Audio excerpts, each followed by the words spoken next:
Program ini didanai oleh para sahabat dan mitra dari Joyce Meyer Ministries. Jangan hanya menganggap Yesus sebagai tambahan dalam kehidupan saudara, tapi jadikan dia sebagai hidupmu, pusat dalam hidupmu, dan lakukan segala sesuatu bersama dia dan untuk dia.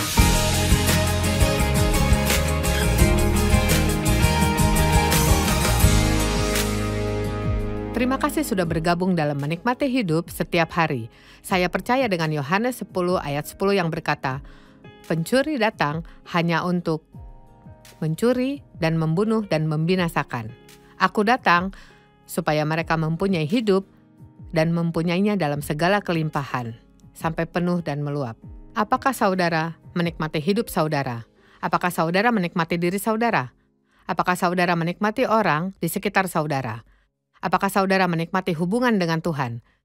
Jika tidak, apa yang akan saya bagikan ini akan membantu. Hari ini saya akan mengajarkan tentang keotentikan. Apa yang dimaksud dengan menjadi otentik? Saya percaya banyak kebohongan dalam dunia ini dan banyak orang yang palsu. Mereka membagikan apa yang orang ingin dengar dibandingkan kenyataannya. Dan saya percaya ini saatnya untuk kita menjadi asli. Apa yang saudara lakukan di gereja hari Minggu sama seperti apa yang saudara lakukan di hari Senin. Jangan menjadi Kristen di hari Minggu dan menjadi seperti dunia di hari Senin. Menjadi otentik artinya menjadi murni, menjadi asli dan tidak berpura-pura.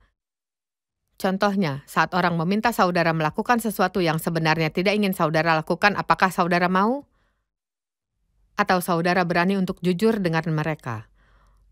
Orang yang otentik memiliki hati yang suci. Berbahagialah orang yang suci hatinya karena mereka melihat Allah. Kita tahu bagian saat Yesus khotbah di atas bukit. Mereka tidak berpura-pura menjadi seperti orang lain, tidak bersikap untuk membuat orang lain terkesan, dan berbagai cara lainnya untuk membuat orang lain tertarik dan terkesan. Untuk menjelaskannya, mereka palsu dan penuh kebohongan, seolah-olah lebih peduli dengan reputasi mereka di mata orang daripada di mata Tuhan. Saya tidak tahu dengan saudara, tapi saya mau pastikan saya tidak seperti itu dan saya berharap saudara juga tidak. Hal pertama yang mau saya sampaikan adalah tentang hal yang Alkitab katakan mengenai ibadah palsu.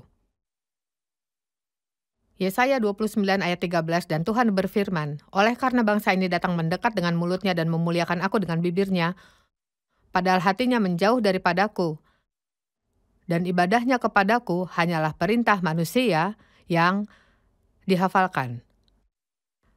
Apakah saudara tahu sangat mungkin jika saudara membaca buku pujian dan firman Tuhan, tapi tidak benar-benar memperhatikan tentang apa yang saudara kerjakan? Hari ini banyak sekali gereja yang memiliki layar yang besar dan sangat mudah untuk membaca dan melihat kata-kata yang terpampang, tapi malah memperhatikan orang lain dalam gereja, bahkan menilai apa yang mereka pakai atau sesuatu yang saudara tahu tentang mereka. Dan Tuhan berkata itu bukan ibadah yang benar, semua itu palsu. Saat saudara memuji Tuhan dengan mulut, tapi hati saudara jauh dari Tuhan. Saudara bisa mendengarkan pengkhotbah, pendeta, guru, dan tersenyum sambil berkata amin di waktu yang tepat, tapi tidak benar-benar memperhatikan apa yang mereka bicarakan, bahkan tidak bisa memberitahu orang lain 3 kalimat khotbah setelah ibadah selesai. Kita harus belajar bagaimana menjadi otentik dalam ibadah kita kepada Tuhan. Matius 6 ayat 7 berkata lagi pula, "Dalam doamu itu janganlah kamu bertele-tele seperti kebiasaan orang yang tidak mengenal Allah." Mungkin saudara bisa mengulang doa Bapa kami sebanyak 200 kali, tapi itu menjadi tidak ada artinya karena saudara hanya melafalkannya, atau satu waktu saudara berdoa dengan sepenuh hati, setiap kata yang dilontarkan berarti dan itu akan lebih bernilai untuk Tuhan daripada hanya bicara, bicara, bicara, dan bicara. Apakah saudara pernah melakukan, saya tahu saudara pernah, saat diminta berdoa di depan banyak orang, berdoa untuk membuat orang terkesan dibandingkan berbicara dengan Tuhan? Orang mungkin berpikir kita terlihat luar biasa, tapi jika hati kita jauh dari Tuhan, maka kita tidak menyenangkan Dia. Yohanes 4 ayat 23 dan 24 berkata, "Tetapi saatnya akan datang, dan sudah tiba sekarang, bahwa penyembah-penyembah benar akan menyembah Bapa dalam roh dan kebenaran. Karena penyembah seperti ini yang dicari oleh Bapa. Kita harus menyembah di dalam roh dan kebenaran." Saudara tahu penyembah yang benar bukan seseorang yang hanya pergi ke gereja setiap minggu dan menyanyikan pujian. Tapi penyembah yang benar adalah orang yang menghidupi kehidupannya seperti seorang penyembah yang menyenangkan hati Tuhan. Jangan menjadi orang yang hanya pergi ke gereja setiap minggu dan menyelesaikan misi datang ke gereja dalam kalender rohani saudara. Jadilah orang yang hidup untuk Tuhan. Kalau tidak salah, saya mengatakannya kemarin, jangan hanya menganggap Yesus sebagai tambahan dalam kehidupan saudara, tapi jadikan Dia sebagai hidupmu, pusat dalam hidupmu, dan lakukan segala sesuatu bersama Dia dan untuk Dia. Alkitab berkata, jangan melayani Tuhan dengan setengah hati, tapi dengan segenap hati. Matius 22 ayat 37 jawab Yesus kepadanya, "Kasihilah Tuhan Allahmu dengan segenap hatimu, dan dengan segenap jiwamu, dan dengan segenap akal budimu."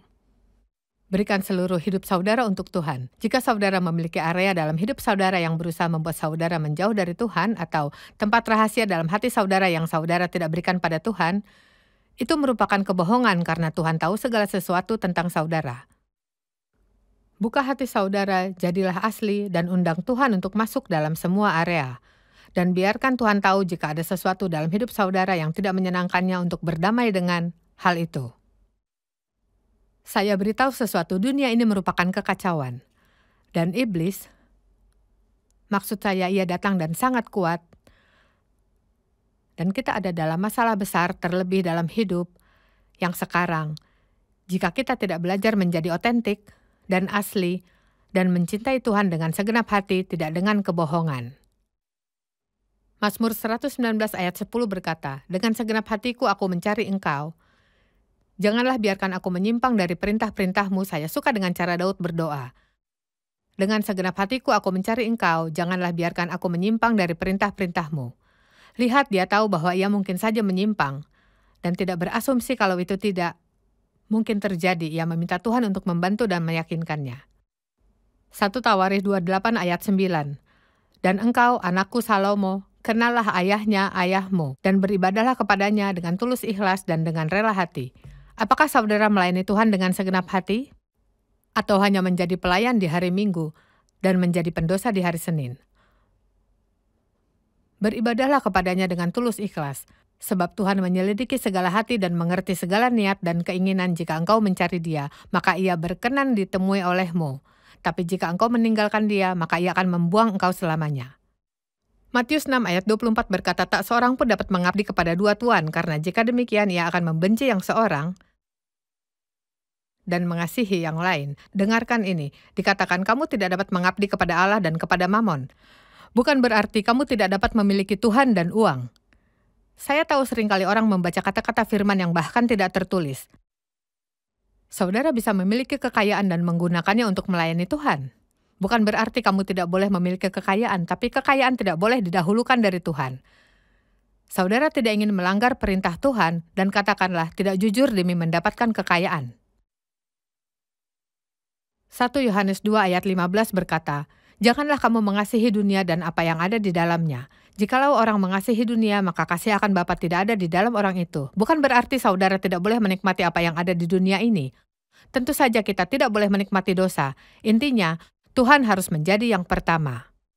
Carilah dahulu kerajaan Allah dan kebenarannya, maka semua itu akan ditambahkan kepadamu.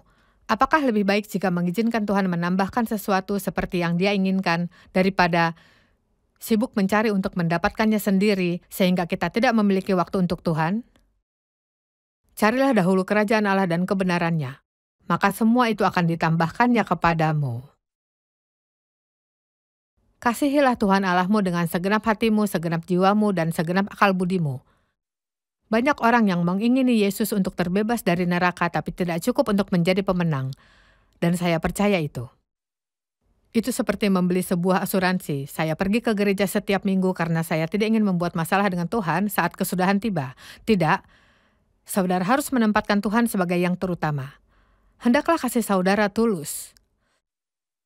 Roma 12 ayat 9, hendaklah kasih itu jangan pura-pura.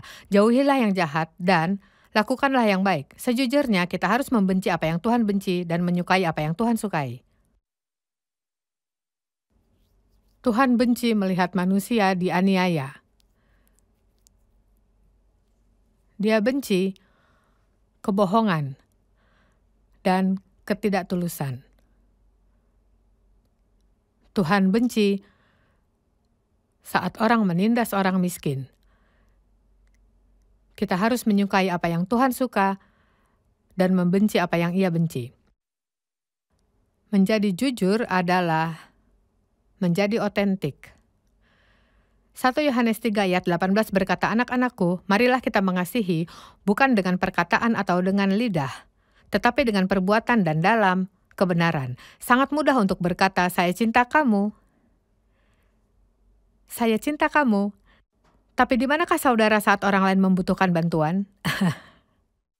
Di manakah saudara saat orang melawan, menceritakan kebohongan tentang saya? Apakah saudara akan membela saya atau saudara percaya dengan omongan mereka dan meninggalkan saya? Kita harus menjadi asli dan murni. Apa yang kita lakukan untuk orang lain? Itu adalah cara mengukur kasih yang asli. Mari kita bahas ini untuk beberapa saat. Jangan mengasihi hanya dengan perkataan. Jangan menjadikan itu hanya sebuah ide dalam pikiran saudara. Tapi apa yang saudara lakukan untuk orang lain? Apa yang saudara lakukan untuk membuat hidup orang lain menjadi lebih baik? Apakah saudara murah hati saat memberi?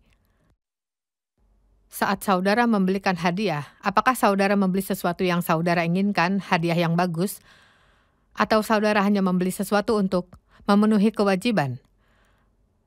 Banyak area dalam hidup kita yang bisa memperbaiki ketulusan dan keotentikan. Kasih yang murni tidak memberi sesuatu untuk mendapatkan imbalan. Motivasi kita sangat penting. Kita harus memberi untuk menjadi berkat. Bukan membuat orang lain merasa memiliki hutang untuk memberikan sesuatu kembali. Jangan menjadikan orang lain memiliki hutang dengan saudara. Matius 6 ayat 3 dan 4 berkata, tetapi jika engkau memberi sedekah, janganlah diketahui tangan kirimu apa yang diperbuat tangan kananmu. Apa yang dimaksud dengan hal itu? Ya, saya percaya maksudnya adalah jika saudara memberi kepada orang lain. Bagi saya, Tuhan mengajarkan saat saya memberi pada orang lain. Atau mungkin katakanlah saya pergi ke sebuah konferensi dan itu bagus, konferensi yang sukses dan saya suka altar call yang besar, banyak orang diselamatkan. Saya tidak butuh ada di sana minggu depan dan bersenang-senang dengan apa yang sudah saya kerjakan. Saya harus melakukan segala sesuatu untuk Tuhan dan bergerak melakukan hal lain. Saya suka saat ada orang berkata, saya tidak ingat apa judul bukunya, tapi dia berkata, kasih bersembunyi dalam bayangan sampai dibutuhkan. Lalu akan muncul keluar dan mengerjakan apa yang harus diselesaikan dan kembali dalam bayangan. Kasih yang asli tidak berusaha untuk dilihat atau diperhatikan atau dipikirkan. Kasih yang asli hanya ingin bertemu dengan orang yang membutuhkan karena ia tidak ingin melihat orang terluka. Hendaklah sedekahmu itu diberikan dengan tersembunyi, maka Bapamu yang melihat dengan tersembunyi akan membalasnya kepadamu. Saya suka itu. Motivasi kita sangat penting untuk Tuhan. Pikirkan motivasi saudara saat ingin melakukan sesuatu. Jika motivasi saudara untuk melakukannya tidak benar, saudara melihat diri saudara berkata iya pada orang dan mengeluhkannya pada orang lain tentang hal itu. Jangan mengeluh dengan apapun yang saudara kerjakan. Jika saudara berkata ya, tidak ada alasan untuk mengeluhkannya. Ambil waktu untuk benar-benar memikirkan tentang seberapa pentingnya motivasi saudara dan mengujinya dengan hati-hati di hadapan Tuhan. Minta Tuhan untuk menunjukkan motivasi yang benar untuk apapun yang saudara kerjakan. Tuhan, apakah ada sesuatu yang saya kerjakan hanya untuk dilihat dan diperhatikan orang? Apakah ada sesuatu yang saya kerjakan, Tuhan, yang membuat orang lain memiliki hutang dengan saya? Bagaimana dengan keotentikan dalam pertemanan? Amsal 17 ayat 17 berkata, seorang sahabat menaruh kasih setiap waktu dan menjadi seorang saudara dalam kesukaran. Kita memiliki orang di sekitar kita dan saya yakin saudara punya, mereka ada untuk kita kapanpun dan itu baik. Tapi jika kita mengalami masalah, seperti satu waktu, ada media di kota kami yang menulis artikel yang tidak benar tentang pelayanan kami. Mereka memberitakan sesuatu di luar konteks, dan ini berjalan untuk beberapa waktu, beberapa artikel berbeda dalam berita, dan ada orang yang menghentikan kerjasamanya dengan kami. Mereka tidak bertanya dulu pada kami apakah ini benar. Mereka tidak bertanya cerita dari sisi kami. Mereka hanya berasumsi apa yang mereka baca adalah benar. Kita harus berhati-hati untuk tidak percaya begitu saja dengan apa yang kita dengar, dengan apa yang kita baca. Terlebih hari ini dengan maraknya media sosial, banyak hal dalam media sosial yang hanya merupakan pertimbangan dan pendapat orang. Orang bisa menaruh apapun dalam media sosial dan saudara harus berhati-hati jika itu sebuah pendapat atau kritik tentang orang lain, jangan langsung percaya. Bahkan Alkitab mengatakan jangan percaya dengan apa yang saudara baca. Jika saudara ingin mengasihi orang lain, kasihilah mereka. Kasihilah mereka saat mereka menghadapi masalah, saat keadaan mereka naik maupun turun. Sekarang jika mereka benar berbuat salah, mereka harus menghadapinya, maka bicarakanlah berdua antara saudara dengan mereka. Kita tidak benar-benar mengasihi orang lain saat kita tahu mereka berbuat salah, kita tidak ada dengan mereka. Tapi itu harus diselesaikan secara pribadi, bukan di media sosial. Saudara tahu saat kami diserang oleh media, Tuhan tidak pernah meninggalkan kami. Manusia mungkin meninggalkan, tapi Tuhan tidak. Pelayanan kami bahkan bertumbuh pada waktu itu. Ulangan 19 ayat 15 berkata, satu orang saksi saja tidak dapat menggugat seseorang mengenai perkara kesalahan atau dosa apapun. Yang mungkin dilakukannya baru atas keterangan 2 atau 3 orang saksi perkara itu tidak disangsikan. Perhatikanlah sumbernya. Jika seseorang bergosip atau memberi kritik di media sosial atau memberitakannya di media, perhatikanlah sumbernya, siapa yang menulis hal itu. Jangan cepat percaya dengan perkataan orang lain. Jadilah teman yang baik. Jika saudara ingin menjadi seorang teman, jadilah teman yang baik. Ruth adalah seorang teman yang baik untuk ibu mertuanya. Ayah mertuanya dibunuh, 2 anaknya dibunuh, menantunya dibunuh, dan ia sudah tidak memiliki seorang suami, dan mereka berkata kepadanya untuk kembali ke kota asalnya, tapi Ruth berkata, aku tidak akan meninggalkan engkau, Allahmu lah Allahku, bangsamu lah bangsaku. Dan ibu mertuanya berkata, aku tidak memiliki siapapun, tidak tahu apakah aku bisa makan, aku tidak memiliki apapun, dan tidak tahu di mana harus bermalam. Dan Ruth tidak peduli dengan itu. Ia hanya berkata, aku akan ada bersamamu. Dan saudara tahu Tuhan memberkati mereka dan memberikan Ruth hadiah. Ia akhirnya menikah dengan pria terkaya di kotanya dan menjadi kepunyaan Kristus. Saudara tahu jika kita mengerjakan apa yang Tuhan mau, Ia akan menyediakan yang saudara butuhkan. Dan satu hal yang Tuhan mau untuk kita lakukan adalah memperlakukan orang lain dengan baik. Saudara harus berhati-hati saat memberi kritik dan penilaian tentang orang lain atau hanya memberikan pendapat. Banyak orang memberikan pendapat, tapi bukan merupakan pendapat yang benar. Banyak orang mengatakan sesuatu tanpa tahu kebenarannya. Jangan membicarakan gosip. Jangan menyebarkan rumor. Itu bukan sesuatu yang Tuhan ingin kita kerjakan. Berjalanlah dalam kasih, jadilah orang yang menutupi dosa. Alkitab mengatakan kasih menutupi dosa.